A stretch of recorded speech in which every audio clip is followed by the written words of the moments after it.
Hello friends, welcome back to the bench. Thank you very much for joining me. Today we're gonna finish this MSI that we did on stream. So the problems were numerous on this one. Originally, what happened, the board was reporting short on the USB or something like that. The customer did the BIOS and something went wrong there, right? It got corrupted or what have you. So we took the chip off, we repaired the BIOS, and the board would boot, but it wouldn't post due to no memory. But as we were measuring, the memory started working. And then it kind of went randomly. It would work, it wouldn't work. So we concluded that we need to recap it. So I removed all the caps. I also removed the caps from, my God, it's loud here. Even the caps from VCore, just in case, because I punctured a couple of them and they all seem dry. So I just figured, let's replace them all. We got caps over here. Old caps are removed. I didn't record the removal, but essentially I just put it on the preheater, right? Heat it up to roughly 150 at the bottom, and then harder from the top, and you just lift the cap. That's the easiest way. You could use the soldering gun, but it's a huge risk of damaging the board, because this is really easy to damage, and that especially when you use the desoldering pump or the desoldering gun, you're just gonna move it around to melt the solder. Even with hot air, you can scratch it very easily. And then you have yourself a problem. You can also damage the via. There's a lot that can go wrong.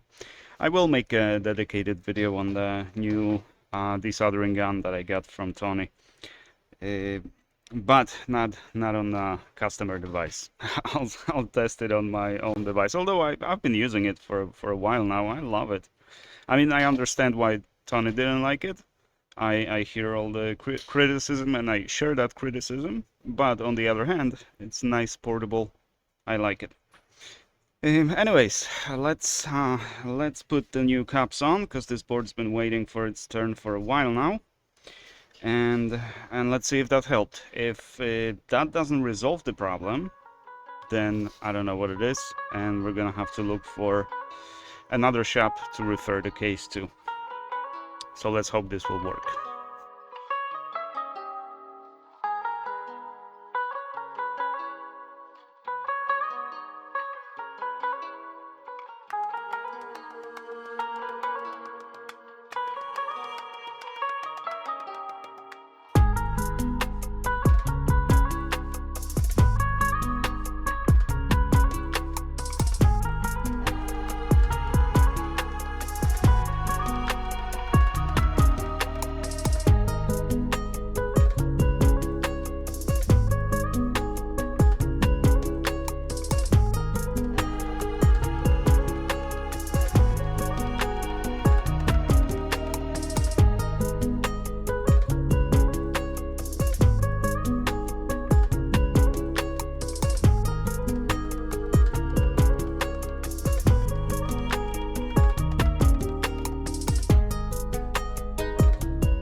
Alrighty, so the board went past memory on the first try, so let's hope this was the only issue. So now I got the GPU connected, because it stopped on GPU because it wasn't connected. I just wanted to confirm that the memory is not going to be an issue. So now we're gonna do the second boot, and we'll see, maybe the memory problem will come back. Who knows? Let's turn it on. The GPU is spinning, and we'll see if we're gonna get an image on the screen, and if the problem of that short is still there, meaning it wasn't related to bad caps, I have no idea what to do with that. I will have to refer the case to someone else. But first, let's let it boot. Oh, it turned off, but I think that's normal. It's saying goodbye. It probably should turn on by itself. Or not. It didn't do that before without the GPU. Now it's with the GPU, it just said goodbye. GPU fans are spinning on the low RPM, so it's doing something. And it's on 0.2. Yeah, and it says goodbye. I have no idea what's going on here. Without the GPU, it booted, or it, it seemed fine without the GPU. So let's try without the GPU again. Do we have an image on the screen? And we have an image on the screen.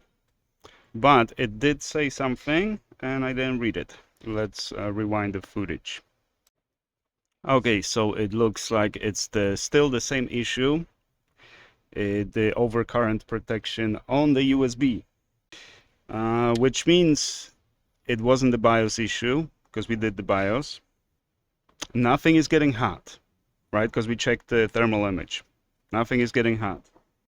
The memory problem is fixed, at least there's that. But I have no idea what to do with this. If anyone is interested in a weird case like this, let me know. I can send it directly to you once you get approval from the customer, from the owner. At least the hard part is done, because recapping these boards is really tricky. I don't know if you got that from the footage, but those boards just like to soak that heat and dissipate it very quickly. But that's essentially all I can do for you at the moment. I know it took way too long to get to this point, but sometimes it is like that. I had to wait for the caps and all that stuff, so you know how it is. But it's freshly recapped. The memory issue should not come back. Now all we gotta do is figure out that short. Well, it's not a short, but... And let's check with the meter if we do have some shorts or something on USB-C. No, everything's fine. USB-C on the board is fine. Everything's green. So it's not an issue of the short. It's, I don't know. Yeah, I really don't know. Maybe the whole USB hub needs to be replaced. Maybe it's the PCH issue. Who knows? It's a very weird issue. I've never seen such before. Then again, I don't work on motherboards per se, or at least not yet.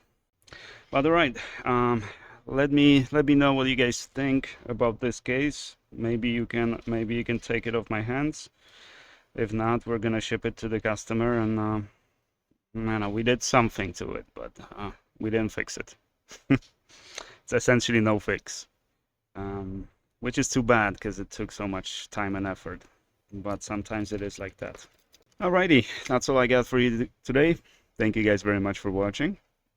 I do appreciate you, and I shall see you guys in the next one.